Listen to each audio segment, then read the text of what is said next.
paz seja convosco, de falar sobre a ideologia de muitos pastores que vivem o Antigo Testamento.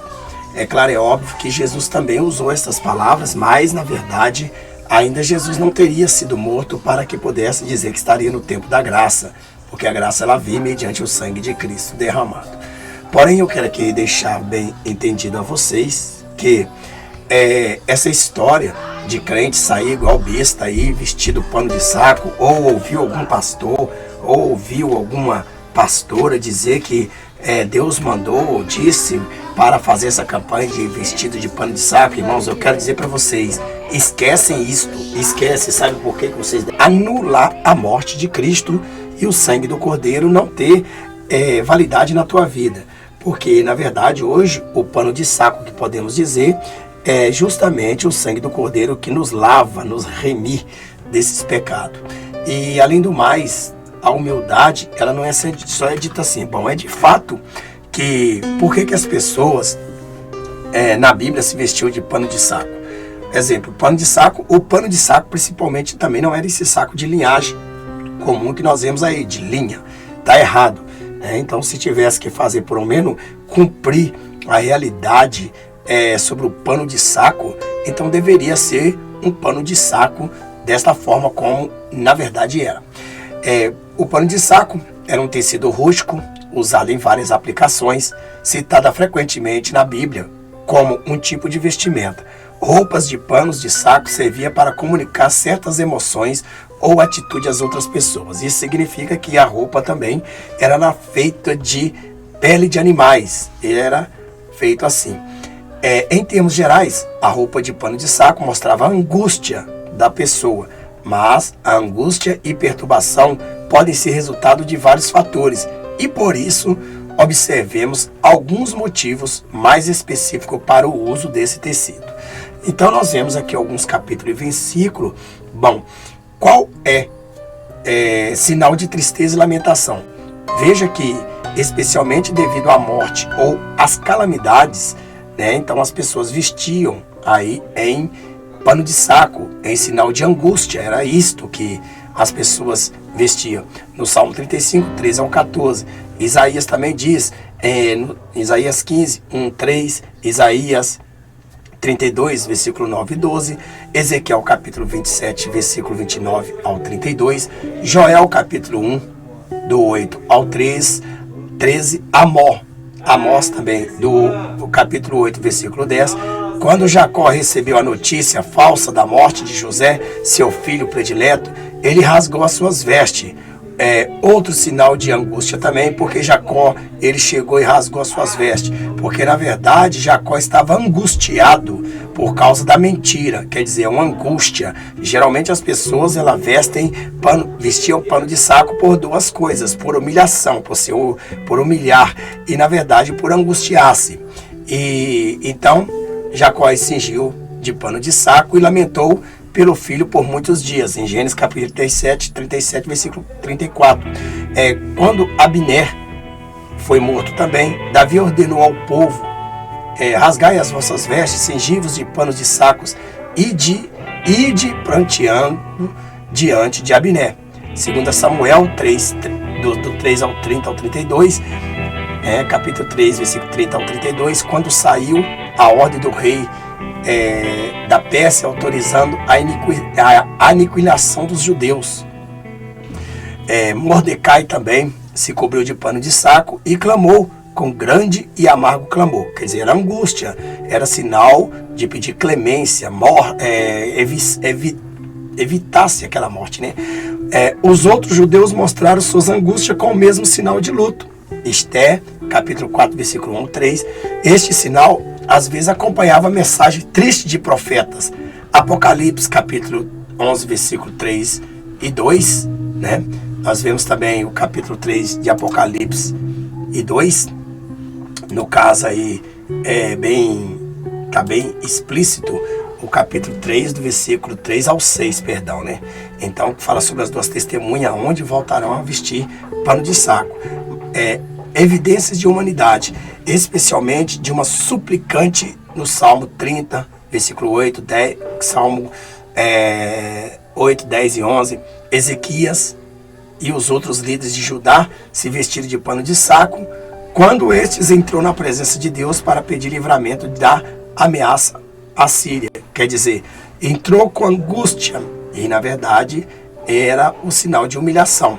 2 Reis, capítulo 19, versículo 1, 3, de 1, 3 ao 14 ao 19, Ben-Hadad e seus soldados se vestiram de pano de saco e pediram a clemência do rei Acabe de Israel. Quer dizer, é um sinal de humildade, humilhação.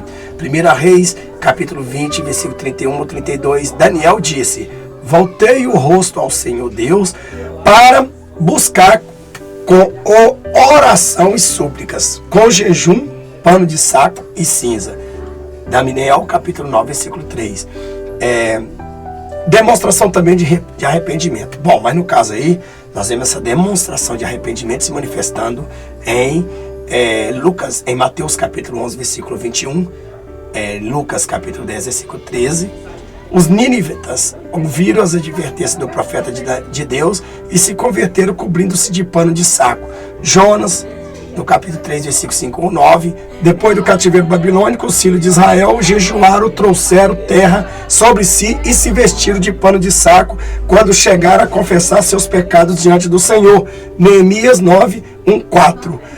Na aliança de Cristo, não achamos ordem exigindo o uso de pano de saco e de cinza, etc. Mas devemos mostrar mudanças do nosso comportamento como pessoas transformadas pela palavra do Senhor, em Romanos capítulo 12, versículo 1 e 2. Isaías advertiu os israelitas do perigo de usar atos externos insinceramente. A verdadeira conversão precisa ser acompanhada de frutos do arrependimento. Isaías capítulo 58, versículo 1, 10 e Mateus capítulo 3, versículo 8. Então, irmão, nós vemos aí, né, bem dito mesmo, que o pano de saco, ele era usado na época do Antigo Testamento. Hoje, muitos têm trago essa liturgia. Jesus mesmo disse sobre Corazim, em Mateus, onde a Bíblia nos fala, em Mateus, que Jesus, ele falou sobre Corazim. Ai de ti, Corazim, ai de ti, Corazim, ai de ti, Betsaida, né? Porque se em Tiro e em Sidom se tivessem operado os milagres que em vós se fizeram, há muitos que elas se teriam arrependido, assentadas em panos de saco e cinzas. Lucas 10, 13. Mateus também tem. Então veja bem que nós estamos vendo que a pessoa ou o povo estavam passando por um momento de humilhação. Então ele faz assim: pus um pano de saco por veste e me tornei objeto de escárnio para eles. Salmo 69,11. 69, capítulo 69, versículo 11. Então veja bem que muitas pessoas ficam andando feito abestado, né? Usando aí pano de saco, achando verdadeiramente que estão respondidos. Naquela época era um sinal que se mostrava, na época dos profetas. Mas você usar pano de saco, sentar em cinzas, porque está mostrando que a cinza mostra que você veio do pó, que você é pó, e que você não tem aquele valor que você deveria ter na frente de Deus, que para Deus você tem um grande valor, mas porém diante de Deus, se você não obedece, não é nada.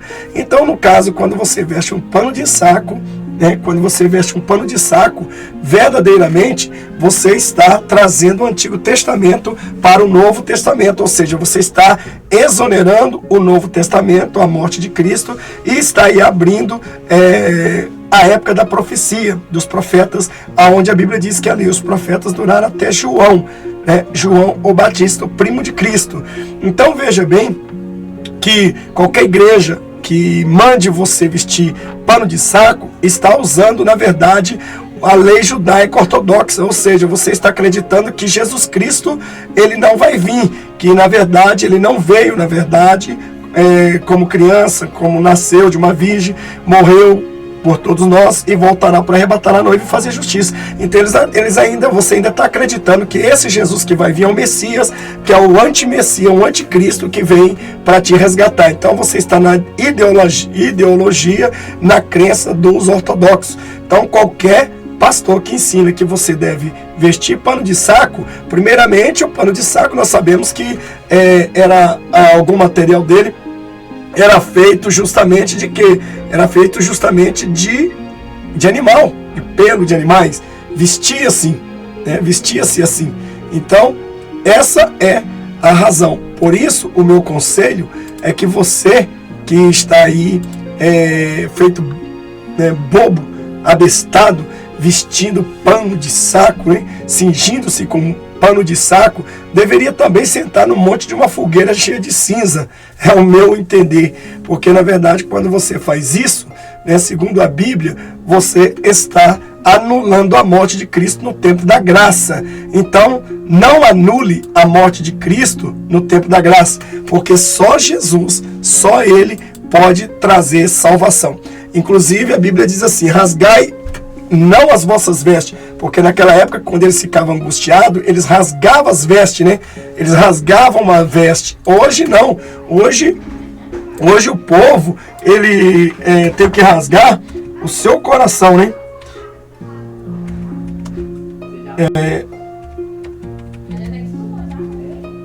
Então, veja bem. Então, na verdade, a gente devemos aprender que nós devemos rasgar o nosso coração em pranto, né? Rasgar o nosso coração em pranto, né? Onde está escrito em Joel, capítulo 2, versículo 13, onde está escrito assim: e rasgai o vosso coração, e não as vossas vestes, e convertei-vos ao Senhor vosso Deus, porque Ele é misericordioso e compassivo, tardio em irar-se e grande em benignidade, e se arrepende do mal.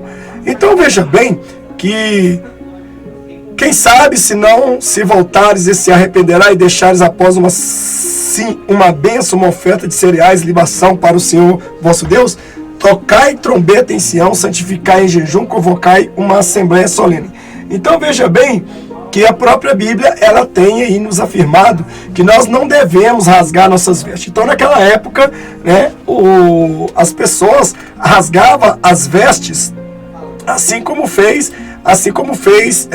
Jacó, né? Como fez Jacó lá em Gênesis capítulo 37, versículo 4, onde está escrito desta forma assim, 37, versículo 4, está escrito bem assim, 34, né? 37, versículo 34, está escrito assim: indignado Jacó rasgou as suas vestes, vestiu-se de pano de saco e conforme a tradição, e pranteou durante muitos dias por seu amado filho. Quer dizer, ele também fez algo ali, na verdade, em uma mentira, uma grande mentira, que os filhos dele mentiu para ele, né?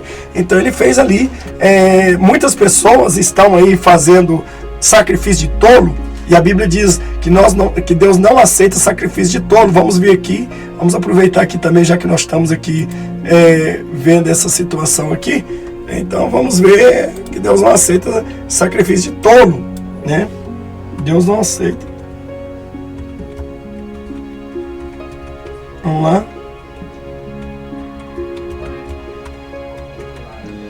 Isso aí. Eclesiastes 5. Vamos ver, Eclesiastes 5:1. Vamos ver aqui o que diz a Bíblia. Guarda o teu pé quando entrares na tua casa, na casa de Deus, porque chega-se para ouvir é melhor do que oferecer sacrifício de tolos, pois não sabem quem fazem mal. Então veja bem, então tem muitas pessoas: guarda o teu pé quando entrares na casa de Deus, porque chegar-se para ouvir é melhor do que oferecer sacrifício de tolos, pois não sabem quem fazem o mal. Então veja bem que nós vimos aí dentro da palavra de Deus o que a Bíblia nos fala, né? Sacrifício de tolo. Quando você for ao santuário de Deus, seja reverente. Quem se aproxima para ouvir é melhor do que os tolos que oferecem sacrifício sem saber que estão agindo mal. Tá aí. Então veja bem que nós devemos bem entender, compreender que verdadeiramente as pessoas têm que chegar e têm que parar de ficar fazendo sacrifício de tolo. Isto é sacrifício de tolo. Vestir de pano de saco, senta aí numa tocha viva, uma tocha ardente, numa fogueira queimando, para completar a cinza, né? Porque na verdade vocês estão fazendo os rituais errados.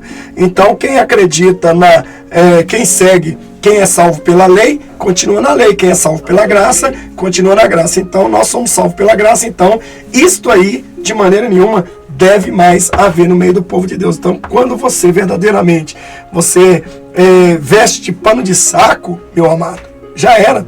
vestiu de pano de saco, acabou, certo? Significa que você está anulando a graça. É você receber a lei dos profetas no dia do tempo da graça. Isso é rejeitar Jesus, negar a Jesus, e na verdade você pertence aí ao anticristo. Então fica aí o meu falar, espero que vocês entendam. Não faça esse tipo de campanha, é uma campanha miserável, é uma campanha amaldiçoada, é uma campanha que na verdade Deus reprova, porque se antes o povo fazia tudo isso e não havia verdadeiramente um alcance para todos que fazia, então Deus viu que já mandou o Cordeiro, o Filho dele, para morrer por todos nós no tempo da graça. Então, o próprio Jesus, ele disse isso, mas ele não tinha sido morto, ainda estava vivendo na lei, não era graça, lembra bem disso.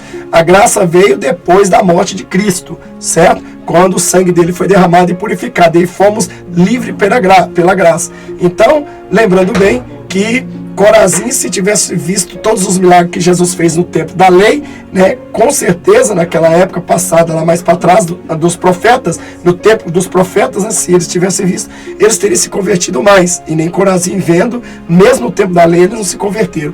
Então fica aí meu falar, que Deus tenha misericórdia de cada um. Não vai nessa história. Quem manda a igreja ou veste a igreja de saco é verdadeiramente uma igreja ecumênica, é verdadeiramente uma igreja que verdadeiramente não tem Cristo, verdadeiramente uma igreja que está sendo levada para o abismo, e são lobos que estão em cima dos altares ensinando as ovelhas a se transformar em lobo. Vestir de pano de saco é trazer maldição para a sua vida e sua família, pois o verdadeiro plano da humildade está em você rasgar seu coração em pranto, humilhar-te perante, está aqui, ó, 2 Crônicas 7,14, está escrito assim, é isso que você tem que fazer, ó, 2 Crônicas 7,14, ó, 2 Crônicas 7,14 está escrito assim, ó, 2 Crônicas 7,14, está escrito bem dessa forma assim, vamos pegar aqui para a gente entender um pouco mais, 7,14, está escrito desse jeito assim, não, é 2 Crônica, perdão, 2 Crônica 7,14, está escrito desta forma assim, ó.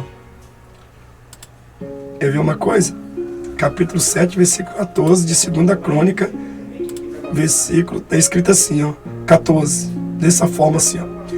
E se esse meu povo, que se chama pelo meu nome, se humilhar, orar e buscar a minha face, e se afastar dos seus maus caminhos dos céus, eu ouvirei, perdoarei o seu pecado e os seus erros, e curarei a sua terra, né? Então tá aqui, ó, é disso aqui que Deus está mandando nos dias de hoje, principalmente. No Antigo Testamento, Deus já mandava fazer isso, no Antigo Testamento, hein? Imagina no Novo. Então você aí vestir pano de saco, andando tipo mendigo, tipo abestado, é sinal que você está rejeitando o Filho de Deus na sua vida, dizendo que ele não morreu e você vive no tempo da graça. Cuidado, irmão. Tem muitos falsos profetas que vieram para te destruir. Tem muitos falsos profetas que vieram para desfazer de Jesus na tua vida. Então, se você concordar, sair igual besta aí, vestido, esse pano fedido que vocês andam aí, dá esses panos aí pros mendigos dormir, rapaz. Igual você fica andando aí, feito besta aí, parecendo marido Rosário, sei lá, né, aquele trem lá. Então, veja bem que eu digo, você andando, vestindo de pano de saco, fazendo campanha de pano de saco, você viola a Bíblia, viola o tempo da graça.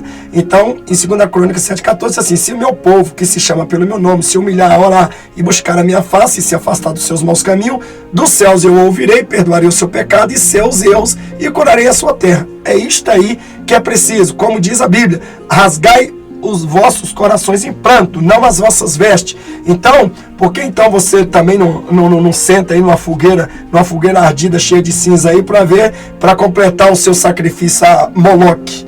Essa é a razão. Então, irmão, não vamos anular o tempo da graça vestindo pano de saco e nem obedecendo o lobo que estão nos altares, profanando o santuário de Deus e transformando você em ovelhas mutantes em bode. Então, que Deus tenha misericórdia de vocês. Então, todos vocês que fazem essas campanhas malditas estão sendo realmente, por Deus, amaldiçoados. Por isso que vocês passam essa desgracença tudo nas suas vidas, por causa disso. Por causa de vocês estão ouvindo lobo, dando ouvido a falsos profetas, enganadores e doutrina de demônio. Fuja dessa doutrina de demônio, usar saco para mostrar para Jesus que você está humilhando. Você só humilha debaixo da mão potente do Senhor só quando você ora, jejua, consagra, você vigia, anda na contramão do mundo, anda em santidade, revoga todo o pecado, tudo aquilo que está na sua vida destruindo, você joga tudo fora e você se santifica, porque sem a santificação a qual ninguém verá a Deus. É esta que eu estou falando. O verdadeiro jejum, a partir da meia-noite, oração às 3 horas da madrugada, muda suas vestes, como diz lá em Gênesis 35, tira os deuses do vosso meio, humilha diante da potente mão do Senhor, ora, jejua, consagra, santifique-se ao Senhor, porque no dia certo Ele virá te buscar e arrebatar. Então, sai dessas Babilônias malignas. Apocalipse 18:4 diz: sai dela, povo meu, para não perecer juntamente com o pecado dela. Está escrito aqui. Eu vou colocar aqui para vocês verem o que diz a Bíblia aqui, ó, versículo 4. Então ouvi uma outra voz do céu que exclamava: retirai-vos dela, povo meu, para não sede cúmplices em seus pecados, e para não participares das pragas, das pragas que o atingirão. Então, quer dizer, pois os pecados da Babilônia se acumularam até o céu, e Deus se lembrou de todas as suas práticas iníquas. Agora, portanto, dê-lhe retribuição a mesma moeda investida por ela, e a mais pagar-lhe em dobro por tudo que fez. No cálice em que misturou a bebida forte, misturai, pois, para ela uma porção dobrada do seu próprio licor. Então esta é a razão. Então sai dela, povo meu. E a Bíblia diz dos 7 pecados capitais, tá? Então ela tem os 7 pecados capitais. Esse negócio de ficar aí, se curvando aí, vestindo pano de saco, parecendo mendigo, andando isso aí, não existe não. Descalço, toma vergonha na sua cara. Isso aí é bandidagem de crente preguiçoso, mentiroso, de crente que na verdade gosta de ser enganado por espíritos enganadores e espírito de demônio. São doutrina de demônios, espíritos enganadores que estão trazendo a lei novamente para a graça. E se você estiver fazendo isso, você está dizendo sim para a lei e não para a graça. Você não é diferente daqueles que vão aceitar o número da marca da besta, que é 666, e servir ao seu senhor Satanás, que também é o anticristo. Infelizmente, esta é a verdade, e que fica aí esse recado. Deus tem misericórdia da tua alma, fuja dessas igrejas, dessas campanhas do diabo, e abrace a verdade. Vai humilhar, vai orar, vai jejuar, vai consagrar, vai para o monte, vai estudar a Bíblia. Isto é humilhar debaixo da potente mão do Senhor. Isso é vestir o pano de saco espiritual. Deus abençoe. Deixa aí, inscreva-se no canal, clica no sininho e compartilha o vídeo.